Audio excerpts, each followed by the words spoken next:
የቴዲ አፍሮ ምክትል ማናጀርና ይፋዊ ቃል አቀባይ ማህሌት ሰለሞን እንዲሁም የልብ ወዳጁ አቶ ኢየሱፍ ያሲን በፌዴራል ፖሊስ ቁጥጥር ስር መዋላቸው ተሰምቷል። ይህ እርምጃ በቴዲ አፍሮ ላይ የታለመ የተቀናጀ ኦፕሬሽን ነው የሚሉትን ነጥቦች በዝርዝር እንፈትሻለን። በመላው ኢትዮጵያውያን ዘንድ ከፍተኛ ድንጋጤንና ጥያቄን የፈጠረ ሰበር መረጃ ይዘንላችኋል። የጥበብ ንጉስ የኢትዮጵያዊነት ድምጽ ተብሎ የሚታወቀው የድምፃዊው ቴዲ አፍሮ ቴዎድሮስ ካሳሁን የቅርብ ሰዎች በፖሊስ ቁጥጥር ስር ውለዋል። የቴዲ አፍሮ ምክትል ማናጀርና ይፋዊ ቃል አቀባይ ማህሌት ሰለሞን እንዲሁም የልብ ወዳጁ አቶ ኢየሱፍ ያሲን በፌዴራል ፖሊስ ቁጥጥር ስር መዋላቸው ተሰምቷል። ይህ እስር ድምፃዊው አዲሱንና በናፍቆት ሲጠበቅ የነበረውን ኢቶሪካ የተሰኘ አልበምን በለቀቀ በሳምንት ጊዜ ውስጥ መከናወኑ ጉዳዩን ከህግ ይልቅ ወደ ፖለቲካዊ ጫና ያዘነብላል የሚሉ ስጋቶችን አስነስቷል። በዛሬው ትንታኔያችን የማህሌት ሰለሞን እስር ዝርዝር ሁኔታ፣ የአቶ ኢየሱፍ ያሲን አያያዝና የሰብአዊ መብት ጥያቄዎች፣ የኢቶሪካ አልበም ስኬትና ከእስሩ ጋር ያለው ግንኙነት፣ ይህ እርምጃ በቴዲ አፍሮ ላይ የታለመ የተቀናጀ ኦፕሬሽን ነው የሚሉትን ነጥቦች በዝርዝር እንፈትሻለን። ውድ የውስጥ አዋቂ የዩቲዩብ ቻናል ቤተሰቦቻችን እንደምን አላችሁ? ዛሬም እንደ ሁልጊዜው ጥልቅ መረጃዎችንና ትንታኔዎችን ይዘንላችሁ መጥተናል። በኢትዮጵያ ኪነ ጥበብ ውስጥና በኪነ ጥበብ ውስጥ ያሉ ግለሰቦችን፣ ስራዎችን እንዲሁም ከመድረክ ጀርባ ያሉ ጉዳዮችን በጥልቀት እንመለከታለን።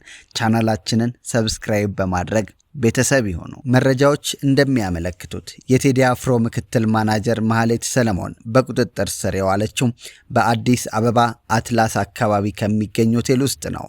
6 የሚሆኑ የፌዴራል ፖሊስ አባላት በኃይል እንደወሰዷት የአይን እማኞች ገልጸዋል።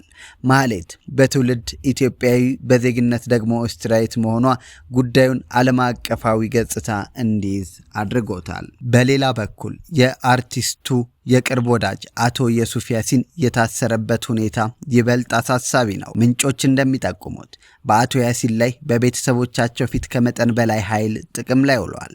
እስካሁን ድረስ የፌዴራል ፖሊስም ሆነ የአዲስ አበባ ፖሊስ በእነዚህ ግለሰቦች ላይ የመሰረቱትን ይፋዊ ክስም ሆነ የታሰሩበትን ምክንያት አልገለጹም። ይህ ግልጽነት የጎደለው አሰራር የህግ የበላይነትንና የፍትህ ሂደቱን ጥያቄ ውስጥ የሚጥል ነው ሲሉ የህግ ባለሙያዎች እየተናገሩ ይገኛሉ። ቴዎድሮስ ካሳሁን ቴዲ አፍሮ ሙዚቃን ከመዝናኛነት ባለፈ ወደ ትግል ሜዳ፣ ወደ ታሪክ ማስታወሻነት የቀየረ ጥበበኛ ነው። በ1993 ዓመተ ምህረት አቦጊዳ በሚለው አልበሙ ከተዋወቀን ጀምሮ ላለፉት 25 ዓመታት 6 ዝነኛ አልበሞችን አበርክቷል። ቴዲ አፍሮ ለእርሱ ፍቅር ያላቸው ሚሊዮኖች አድናቂዎች እንዳሉት ሁሉ በፖለቲካዊ መልእክቶቹ ፊታቸው የሚጠይምባቸው ተቺዎችም አሉት። ቢሆንም ግን ቴዲን የሁሉም የሚያደርገው አንድ እውነት አለ። ቀኙም ግራውም ደጋፊውም ተቃዋሚውም እኩል የሚያዳምጡትና መልእክቱ የበርካቶችን ልብ የሚያንኳኳ መሆኑ ነው። ከጥቂት ቀናት በፊት በዩቲዩብ ቻናሉ የለቀቀው ባለ 18 ትራኩ ኢቶሪካ አልበም በ5 ቀናት ውስጥ ብቻ ከ70 ሚሊዮን በላይ እይታን ማግኘቱ የቴዲ ተጽዕኖ አሁንም ምን ያህል ከፍተኛ እንደሆነ ማረጋገጫ ነው። አሁን ወደ ዋናው ጥያቄ እንመለስ። ለምን አሁን? ለምን የቴዲ አፍሮ የቅርብ ሰዎች ተነጥለው ታሰሩ? የፖለቲካና የደህንነት ተንታኞች እንደሚሉት ይህ እርምጃ ተራ የህግ ማስከበር ሂደት አይመስልም። በተለይም አዲሱ አልበም በህዝብ ዘንድ ከፍተኛ መነቃቃትን በፈጠረበት ወቅት የአርቲስቱን ቃል አቀባይና ስራ አስኪያጅ ማሰር ሆን ተብሎ የጥበብ ስራውን ለማክሸፍና በአርቲስቱ ላይ ስነልቦናዊ ጫና ለመፍጠር የታለመ የተቀናጀ ኦፕሬሽን ሊሆን ይችላል ይላል ማህሌት ሰለሞን። የአርቲስቱን ስራዎች የምታስተባበርና በቅርቡም አዲሱን አልበም አስመልክቶ መግለጫዎችን ስትሰጥ የነበረች ቁልፍ ሰው ናት። የእሷ መታሰር የቴዲ አፍሮን ቀጣይ ስራዎች ሙሉ በሙሉ የሚያስተጓጉልም ነው። ከዚህም በላይ የኦስትሪያ ዜግነት ያላትን ግለሰብ ያለ ህጋዊ ማብራሪያ ማሰር ኢትዮጵያ የገባችባቸውን ዓለም አቀፍ የዲፕሎማሲ ስምምነቶች የሚጻረርና የሀገሪቱን ገጽታ የሚያበላሽ እርምጃ ነው ተብሎ ይታመናል። ዛሬ በቴዲ አፍሮ ረዳቶች ላይ የተወሰነው እርምጃ ነገ በራሱ በአርቲስቱ ላይ ላለመፈጸሙ ምንም ዋስትና የለም። የጥበብ ሰዎችንና የቅርብ ረዳቶቻቸውን ማሰር የሐሳብ ነጻነትን ከማፈንም ባለፈ በሀገሪቱ የፍትህ ስርዓት ላይ ጥቁር ነጥብ ጥሎ ያልፋል። እስካሁን ከፖሊስ በኩል የተሰጠ መግለጫ ባይኖርም ቤተሰቦችና ደጋፊዎች ግን በከፍተኛ ስጋት ውስጥ ናቸው። የት እንዳሉ የማይታወቁት እነዚህ ግለሰቦች ያሉበት ሁኔታ በአስቸኳይ እንዲታወቅና የሕግ መብታቸው እንዲከበር ግፊት እየተደረገ ይገኛል። ውድ ተመልካቾቻችን ቴዲ አፍሮ ለኢትዮጵያ ጥበብ የከፈለው ዋጋ ቀላል አይደለም። ዛሬ በዙሪያው ባሉ ሰዎች ላይ እየደረሰ ያለው እስር ለእናንተ ምን ትርጉም ይሰጣችኋል? ይህ እርምጃ የጥበብ ስራውን ለማፈን የተደረገ ሴራ ነው ብላችሁ ታስባላችሁ? ሐሳባችሁን በኮሜንት መስጫው ሳጥን ላይ አስፍሩልን። ውድ የቻናላችን ተከታታዮች የዛሬው ሌላው መረጃችን ደግሞ ኮሜዲያን ፍልፍሉና ቲክቶከሩ አዶናይን ይመለከታል። እነዚህ ተጽዕኖ ፈጣሪ ሰዎች ዳግም ተገናኝተዋል። ይህን በተመለከተ አዲስ ነገርን ይዘንላችኋል።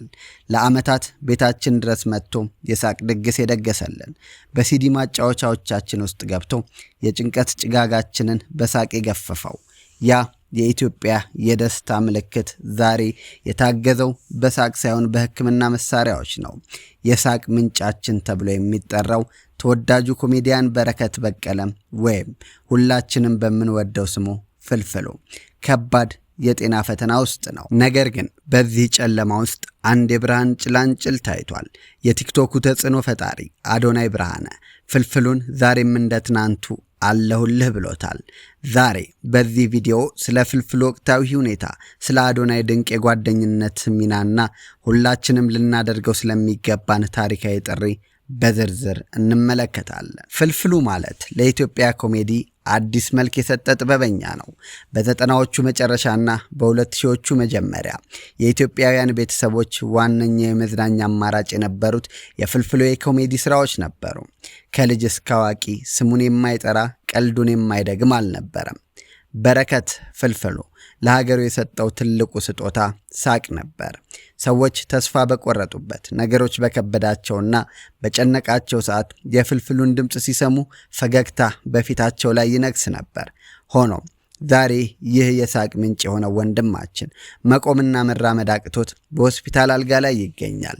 ከባለፈው የትንሣኤ በዓል ወዲህ የገጠመው ድንገተኛ የስትሮክ ህመም ከስራውና ከሚወደው መድረክ አርቆታል። ህመሙ ገባ ወጣ እያለበት ቢፈታተነውም በውስጡ ያለ የቆራጥነት መንፈስ ግን አልጠፋም። ዘመን ሲቀየር የሚዲያ ሁኔታዎችም ይቀየራሉ።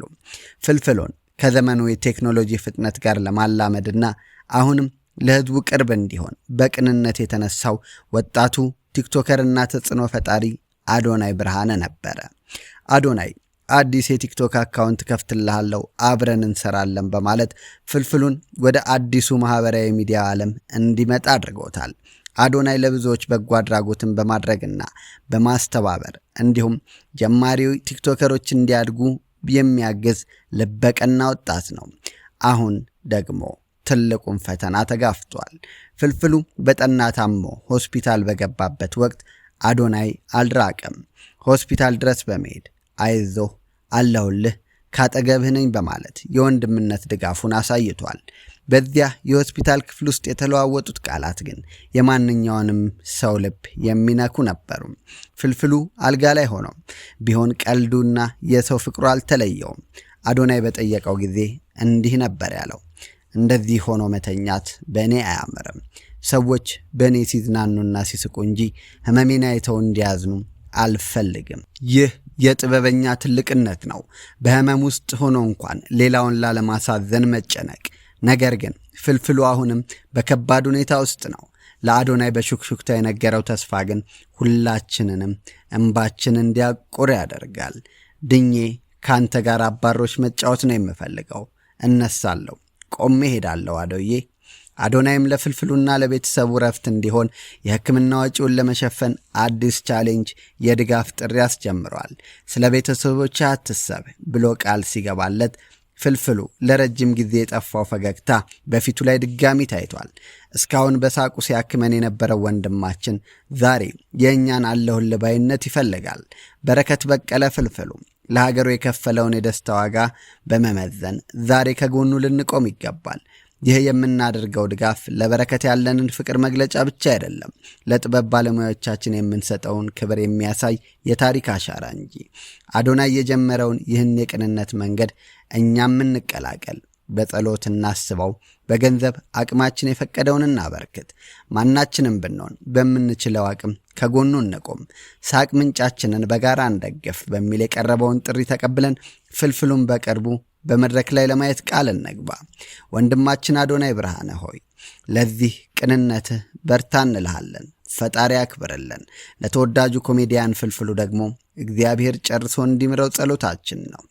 ውድ ተመልካቾቻችን ይህን ቪዲዮ በማጋራት ለብዙዎች እንዲደርስና ፍልፍሉን ለማዳን በሚደረገው ጥረት ተሳታፊ እንድትሆኑ እንጠይቃለን። ጥበብ አይታመምም፣ ጥበበኛው ቢታመምም ህዝቡ አብሮት አለ። ኢትዮጵያ ለልጆቹ የምትቆም ሀገር ናት። በረከት ድኖ ቆሞና አባሮች ተጫውቶ ለማየት ያብቃን። ውድ የቻናላችን ተከታታዮች አዳዲስ መረጃዎች ሲደርሱን ይዘንላችሁ እንመለሳለን። ቪዲዮን ላይክ እና ሼር እንዲሁም ሰብስክራይብ በማድረግ የቻናላችን ቤተሰብ መሆናችሁን አይርሱ። ሰላም ለሀገራችን ይሁን።